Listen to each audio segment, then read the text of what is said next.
You are listening to the Built to Grow podcast. All right. Welcome back to the Built to Grow podcast. I'm your host, Tim Lyons, in studio, Hot Zona, Scottsdale. Joined, as always, by Randall Angston. How are you? I'm in trouble today? Yeah. Thanks, Mom. Randall Angston. Hey, guys, today we're talking about automation, and if you are interested in automation, you need to jump into this workshop that's happening in the next couple days. Yeah. It's on August 6th and 7th. Couple seats left. That's me, you, Randy, and a couple other gym owners working side by side to get your automation done. This is not theory. This isn't how to put automation in practice. This is like your system built, done, and working, and you being taught how to use it.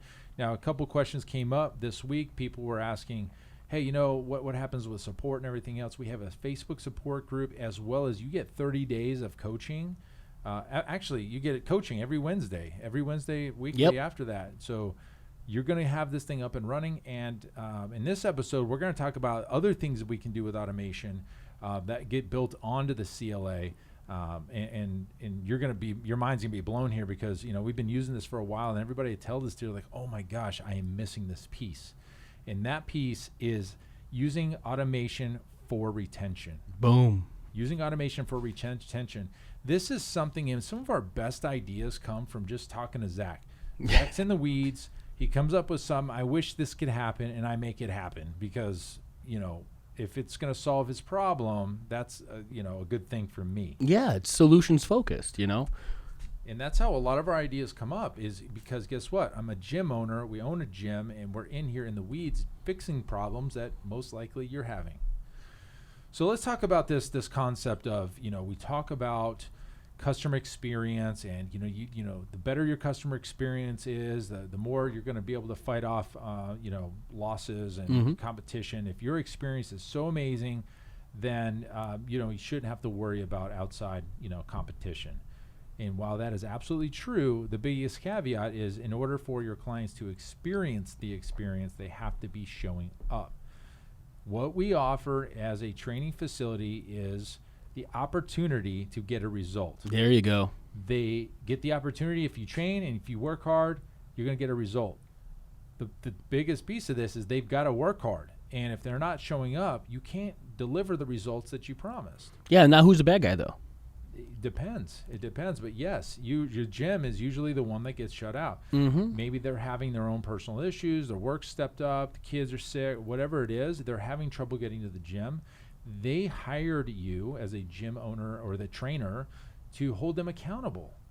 And that's what they're paying for. Because if we're being really honest, the workouts are the workouts. They can go to YouTube and they go work out in a park and they can get in shape. What they're paying for is the accountability as well as the experience that goes around the workout. Because yes, they can do the same workout in your gym as the park, let's just say, for example, but the experience in your gym, the high fives, the chest bumps, the community, the music cranking, and the environment go into what you're selling as a service. Yeah, the enjoyment of that experience as a whole. Absolutely. There's your experience. Now, what happens all the time is you've got your great clients that'll never not show up. It's part they've gotten over the hump. It's part of their lifestyle. But then you got these folks kind of in the middle or the lower end where they're just, there's a lot of excuses. High need, but very little, application by the user on their own, for sure. And that's just human behavior. I always joked about our old location where we would see women mostly getting their nails done. Yes, yeah. And they would walk past our door, and I couldn't understand why they wouldn't just come into the gym, because they're doing their nails to make their nails look good, to be more attractive, to feel better about themselves. Mm-hmm. But if they just walked into our door, they could get everything, and they can get their nails done anytime. And I was like, well, what's the difference between the business? Because this other place is packed 24/7 and is crazy. Our gym is a gym, and just like your gym, it's a struggle and a battle to keep people motivated. What was the difference? It came down to the result happens without any work. They go into the nail salon, they sit there, and they get their nails and their toes done, and they leave. And it's immediate. Yeah, it's an immediate gratification. Yep, and that's Americans. That's human. It's human nature. So you go in, you get your nails done, and within 30, 40, an hour, I don't even know how long a nail appointment takes. I think probably an hour, depending on what you're doing. and you leave, and now you've got this beautiful hand, and you got the result. Yep. Come into our location, in yours listening, and you get the result over time. But guess what? You're doing the work. You're doing the work. And that's the biggest struggle, because people don't like to do the work. Yeah. They don't like to do the work. So what happens, they fall off. And so we found the magic number is we need our clients coming in 8 times a month over a 30-day rolling to keep them not from canceling. If they get below 8, they're in danger. They get below 5, 4, 3, 0, you're in real bad trouble. It's trying to expect it at that point. Yeah. And so we were like, okay, what are the common things that you would do to get people to show up? Well, you call them. Hey, I didn't see you show up. You email them. You send them a text. And you've got to do this between sessions. And we put this on the coaches forever. Like, hey, you see your clients. You see your schedule. If somebody's not there at the end of your next session, you need to call. Reach out. And as we got busier and busier, that kind of pushed over to the front desk team. The front desk. And then what was happening, the front desk, wasn't calling, or the coach forgot to tell the front desk. And then we ran into this thing like it's just not happening. Yeah, the coach had knowledge on where that client was, but the front desk didn't, Yeah. or something. Yeah, sure. And I was like, this isn't working, guys. We got to make sure that every client's getting calls all the time. And, that's when Zach came in. It's like, I just wish there was a way that we can make sure that this happens. And I said, I think there is. Let me think about it. And so we created automation around outreach, and we made it super personal. So in our facility, every client can train with any coach. However, they kind of gravitate towards one coach or another, and that's to be expected. If they're coming in, our coaches are on a schedule, and they're a 9 a.m.er, and they're going to come in at 9, they're going to train with Tatiana. If they're a 3 p.m., they're going to train with Mike or Zach or whatever. Or they just like to train with that coach. Sure.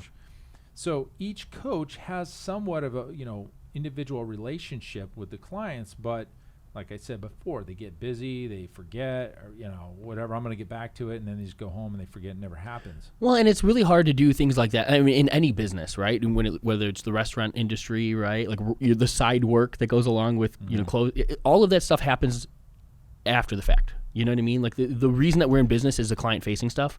So it's the easiest stuff to push to the side, right? When you're dealing with face-to-face clients, you're not going to be like, hang on, guys, I got to go shoot a text message to somebody who didn't show up today. Yes.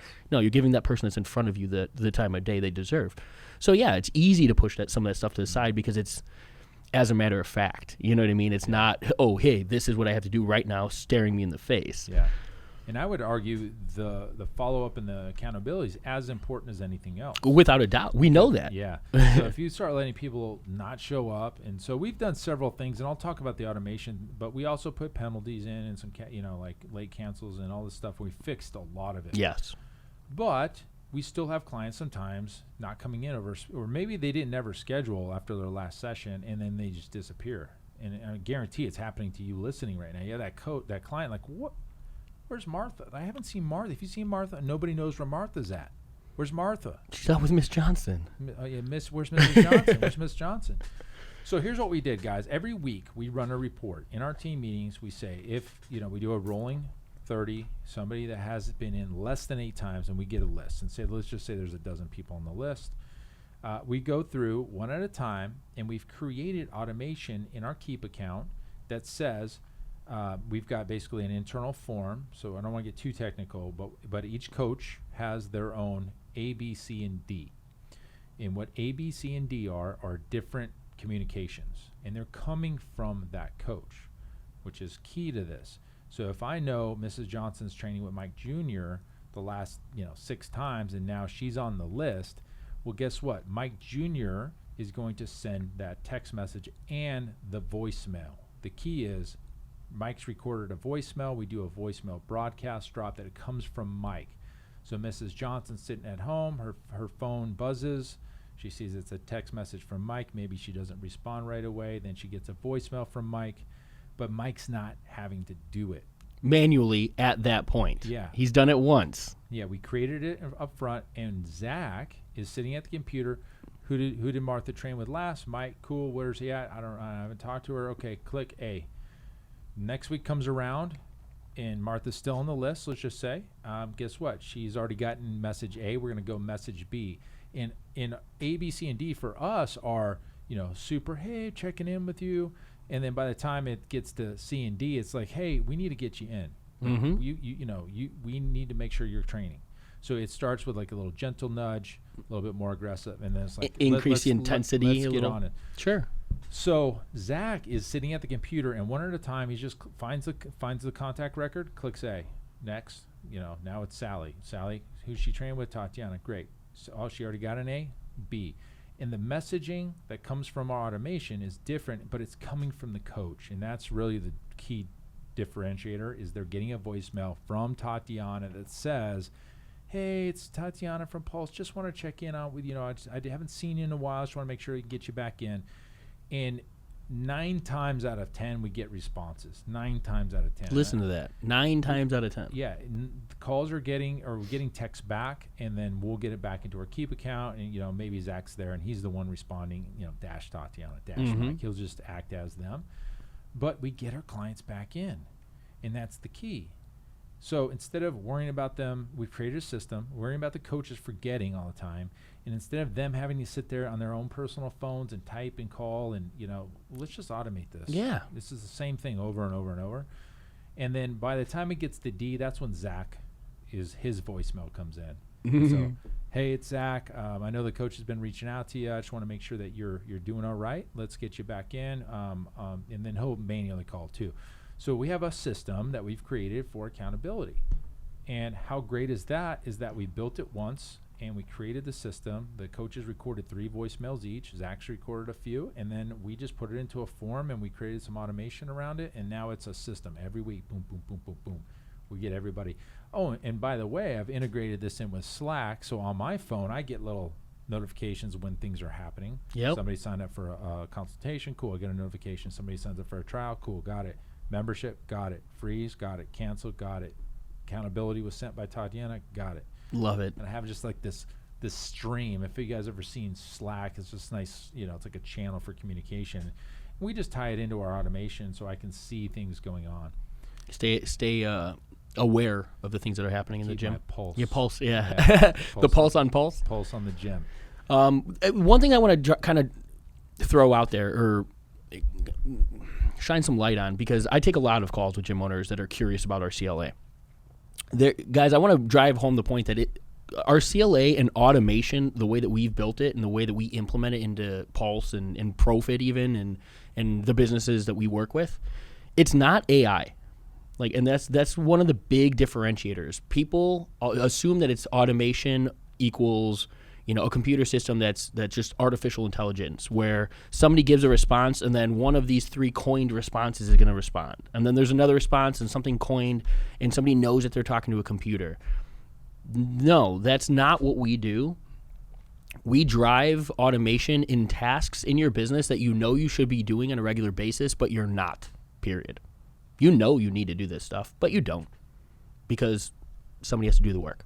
We do the work one time, we set it up, we build out the campaign, we flip a switch and turn it on, and then it does the work anytime somebody sits in that seat and needs that response, needs that accountability, needs to be nurtured towards a consultation, needs to be nurtured through a trial or a new membership. Guys, this is such a huge component to what we've built here at Pulse and in the businesses of those that have stepped into this arena.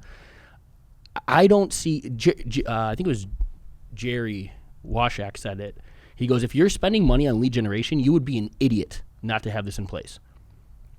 Yeah. I say it all the time. You're spending the money on the lead generation. How about you make more of those leads equate to opportunities? Absolutely. Stop spending more money on leads. Stop worrying about the number of leads you're generating and start worrying about the number of consultations being booked. And the number of touch points per lead. Instead of getting a lead, trying to reach out to them 2 or 3 times and then throwing them in the trash, you've got them in your CLA and they're getting constantly nurtured over weeks and months and for years. I just had a conversation with our coaching client. He's running a new ad campaign, and we're talking about how much he spent on ads, what his cost per lead is, all of this, and I go, well, you've gone through our CLA. I go, have you put all of those people into all of your prospect list into a campaign to sell this program to the leads you've already paid for and generated? He goes, nope. Oops. Whoops. So now there's value. There's money sitting on the table. These are people who have raised their hand and said they're interested in what you provide. Yep. Why are you not communicating with them? Why are you not speaking with them? Like from a mindset thing, man, I could go off on some of these coaches because you guys are failing the people who are asking you for help, in my opinion. Sure. There's a degree of that where those people are desperate and crying for your help, and you're not reaching out to them. You're not doing the things that they are asking you to do. You're not holding them accountable when they don't show up. This is what they're paying you to do. Yep. How about you do the work one time? Let the system just take care of it. That's the thing. I don't think that everybody knows what it can do. Exactly. And that's kind of what this episode's more about. Is like that's one other thing we do. There's a million that we do. I can just go through the list, and maybe we pick off a few in the future and talk about events or whatever it is. Mm-hmm. We love the voicemail broadcast because we can send it out to their voicemail. It's actually a voice, and you can hear the inflection and the depth of the tone versus a text or an email. Yep. We know probably, people like a good open rate now that I'm seeing, optimize our keep accounts, 35, 40%. In the past, it was getting lows, 9, 7, 6%. So now we know, okay, but there's still, even if you're at 30%, there's still 70% that aren't seeing the message. So text message is obvious there, and then also voicemail. So you combine all those, and then an actual physical call if you can catch them on the phone. These are all ways to communicate, and it's all built into the CLA. So, accountability, nurture, rebooking from no-show. Like there's a bunch of stuff. Endless. So, yeah, and it's fun, and it's cool to see it work. And then plus when you do the workshop with us, we're getting to know each other, and we're talking about your business and how things can maybe adjust for you, and it's a lot of fun, guys. So that's how we use automation for accountability. If you're not doing that, this might be a good time to jump in. So go check out the website for the CLA. CLA workshop August 6th and 7th. The website for that is winninggym.com/workshop. If you can actually just go there, grab a seat in the workshop. We're going to build out your CLA, like Tim said, together over 2 days. Leaving that workshop, you're going to have a system in your business that's an asset. It's going to be doing the work. Yep. This isn't us teaching you guys how to go do this stuff, and then you have to go turn around and do it all. Leaving these 2 days, and this is, I think, the hardest thing to articulate, is the fact that this system is going to be done. It's going to be operational, and you're going to have the benefit of this within 2 days. And winninggym.com/workshop is the spot for it. That's like your nail salon, instant gratification. It is, and that's the thing. Like, there's so many different workshops and seminars and things like that we've all attended and we've all gone to and stuff, and the value is there, but the work still has to get done after the fact. Yeah. No, this. We're going to teach you why this works. We're going to show you how to build the system out. We're going to build it together, and then coming out of that, you're literally going to have it operational in 2 days' time. Perfect. Just go do it, guys. And if you have questions, then jump on a call. Like, I'm there to talk to you. You got a couple days left. But that's it for this episode, guys. Jump on that, and we will see you on the next show. See you. Bye.